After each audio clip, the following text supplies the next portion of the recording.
போதிக்கும் போது புரியாது, பாதிக்கும் போது தான் புரியும். இதுக்கு ஒரு லைவ் எக்ஸாம்பிள் என்னோட ஃப்ரெண்ட் தான். என்னோட ஃப்ரெண்ட் ஒரு ஃபார்மா கம்பெனில ஏரியா மேனேஜரா ஒர்க் பண்றான். ரீசெண்டா ஒரு ரோட் ஆக்சிடென்ட்ல மாட்டிக்கிட்டான். போன் பிராக்சர் ஆகி ஹாஸ்பிட்டல்ல அட்மிஷன் பண்ணாங்க. சோ போன் சர்ஜரி பண்றதுக்கு ஆல்மோஸ்ட் ஒரு 2 lakh rupees வரைக்கும் எக்ஸ்பென்சஸ் ஆச்சு. இந்த எக்ஸ்பென்சஸ் ஏதோ அவன் இன்சூரன்ஸ் பண்ணாதனால கையில இருந்த காசு செலவு பண்ற மாதிரி இருந்துச்சு. அவனை பாக்குறதுக்கு ஹாஸ்பிட்டல் போயிருந்தேன். அந்த நேரத்துல சொன்னேன், நீங்க வச்சிருக்கிற போன் இன்னொரு 2-3 இயர்ஸ்க்கு அப்புறம் ரிமூவ் பண்ண வேண்டிய சூழ்நிலை வந்துடும். அந்த நேரத்துலயும் ஒரு 1 லட்சமோ 1.5 லட்சம் ரூபாய் செலவாகும். அந்த செலவை நீ தவிர்க்கணும்னா இப்ப நீ இன்சூர் பண்ணிக்கலாம்டா. நீ இன்சூர் பண்ணனா ஃபியூச்சர்ல வரக்கூடிய சர்ஜரி இதை கவர் பண்ணும் அப்படின்னு. பட் ஏற்கனவே பண்ண செலவை கிளைம் பண்றதுக்கு ஏதாவது யோசனை இருந்தா சொல்லு. இது இப்போ ஃபியூச்சர்ல வரக்கூடிய விஷயத்த அப்ப பாத்துக்கிறேன். இப்பவே 2 லட்சம் ரூபாய் கையில இருந்து செலவு பண்ணிருக்கேன். இந்த செலவோட செலவா இன்னொரு 20,000 ரூபாய் நீ செலவு பண்ணிட்டனா ஃபியூச்சர்ல அந்த செலவை நீ மிச்சப்படுத்தலாம்னு சொன்னது காதலே வாங்கல. இப்போ பாத்தீங்கன்னா ஒரு 3 இயர்ஸ் ஆச்சு.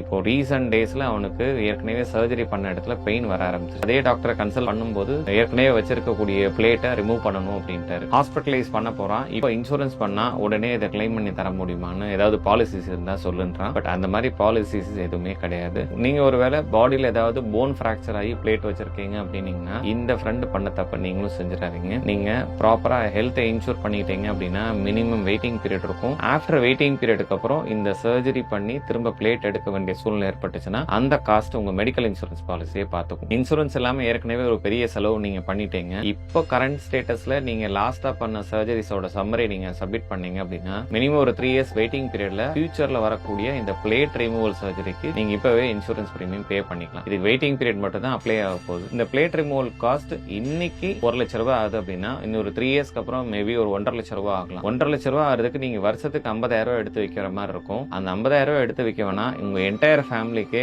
ஹஸ்பண்ட் அண்ட் வைஃப் கிட்டக்கே நீங்க இன்சூரன்ஸ் பண்ணா அதிகபட்சம் 20,000 இருந்து 25,000 ரூபாய் தான் வருஷத்துக்கே வரும். அதுவுமே உங்க லைஃபை சேவ் பண்றதுக்கு உதவியா இருக்கும். ஏற்கனவே இருக்கக்கூடிய பிளேட் ரிமூவ் பண்றதுக்காக மட்டும் நீங்க இன்சூரன்ஸ் பண்ணோம்னா ஃபியூச்சர்ல வரக்கூடிய ஹாஸ்பிட்டலைசேஷன் எதுவா கூட இருக்கலாம். ஒரு இல்னஸா இருக்கலாம், சிக்னஸா இருக்கலாம், இன்ஜூரியா இருக்கலாம். அது சம்பந்தமா ஹாஸ்பிட்டலைசேஷன் ஆக வேண்டிய சூழ்நிலை இருந்துச்சுன்னா இந்த பாலிசியை அதுக்கான செலவுகளை பார்த்துக்கும். இதுக்காக நீங்க தனியா எதுவும் சேவ் பண்ண வேண்டிய அவசியம் வராது. என்னோட ஃப்ரெண்ட் பண்ண தப்ப நீங்களும் செஞ்சிடாதீங்க. மெடிக்கல் இன்சூரன்ஸ்க்காக கட்டக்கூடிய பிரீமியத்துக்கு இன்கம் டாக்ஸ் பெனிஃபிட் பிரகாரம் ஏடிடில நீங்க கிளைம் பண்ணிக்கலாம். நீங்க ஒருவேளை ஏற்கனவே ஹாஸ்பிட்டலைசேஷன் ஏதாவது பிராக்சர்னால ஆயிருக்கீங்க அப்படின்னீங்கன்னா ஃபியூச்சர்ல இந்த பிளேட்டை ரிமூவ் பண்ணணும் அப்படின்ற யோசனை உங்களுக்கு இருக்கு அப்படின்னா இப்பவே நீங்க இன்சூர் பண்ணிக்கோங்க. இந்த பாலிசி பத்தின டீடைல் நீங்க தெரிஞ்சுக்கிறதுக்கு 1-to-1 டிஸ்கஸ் பண்றதுக்கு டிஸ்கிரிப்ஷன்ல இருக்கக்கூடிய கான்டாக்ட் நம்பருக்கு மறக்காம கால் பண்ணுங்க. மெடிக்கல் இன்சூரன்ஸ் சம்பந்தமான முக்கியமான விஷயங்கள் நீங்க தெரிஞ்சுக்கிறதுக்கு என்னோட சேனலை சப்ஸ்கிரைப் பண்ணிக்கோங்க. மறக்காம பெல் ஐக்கானை கிளிக் பண்ணிக்கோங்க. உங்கள் மருத்துவம் எங்கள் செலவு.